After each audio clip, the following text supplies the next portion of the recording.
from Durham, and wants to know about fiber on a keto diet, and can we recommend a good source? So first thing I say about that is, fiber is a little bit like, I think it's kind of a general term, and the evidence for fiber isn't as strong as I think people make it out to be. I like to substitute that word with vegetables. I agree. Okay. Eating vegetables, whether it's quote fiber or not, is like eating cardboard. It just doesn't absorb very quickly, and it takes a lot with it through your intestinal tract so that everything moves pretty smooth. Okay, so I know that a colleague of mine who teaches a really low carbohydrate diet insists on his patients eating at least 4 cups of leafy greens a day.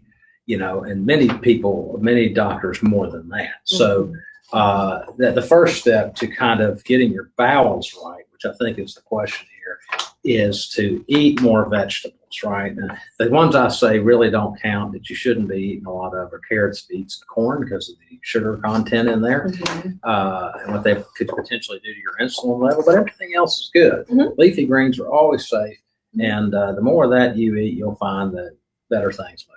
Yeah, I agree. I completely agree. Potatoes is also something that some people can tolerate, but on a ketogenic diet, typically we're going to avoid white potatoes, purple potatoes, sweet potatoes, things like that. But I say everything above the ground that's not corn, you're pretty much safe with. That's right. Yeah. And even the rainbow is good. Everything above the ground is not corn. And what do we also talk about magnesium? Oh, yes. Right. Yeah, because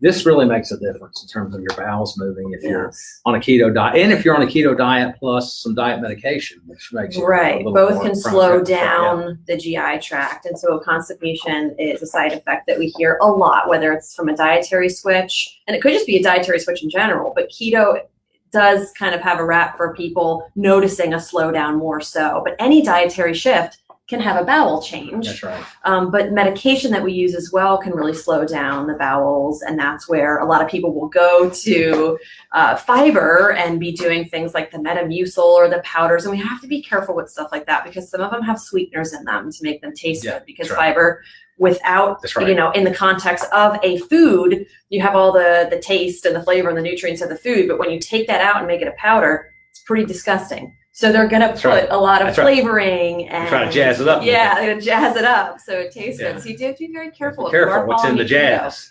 Yes, you're following keto. Slip some sugar up in there. No sugar in that Metamucil stuff. That's right. Yeah. But we say just vegetables, but then magnesium is really important too, because the magnesium also helps like the movement of the muscles of the GI tract versus just pulling water into. It kind of does both. It pulls the water in, and so if you go get some milk and magnesia, which is an easy way to solve this, you take, say, if you're feeling constipated, 2 to 4 tablespoons morning and night with a big glass of water.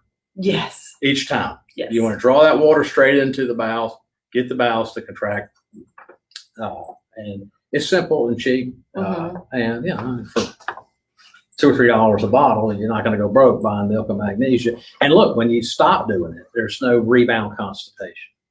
So if you feel like you need it, it's fine. Go for it. Yeah. And I recommend magnesium citrate a lot. So for anyone who doesn't really like the idea of drinking something, magnesium citrate comes in pill form. Yep. So if you need something like that, we sell some here at the office. We do indeed. The Metagenics brand, it's fabulous. So that is an option for people. And like you said, you can take it on a regular basis. There's no rebound. There's no like cramping or upset stomach. And it's not something you become reliant on in any way, the way some of the laxatives over the counter you have to be careful about. So Shawn, thank you for that question.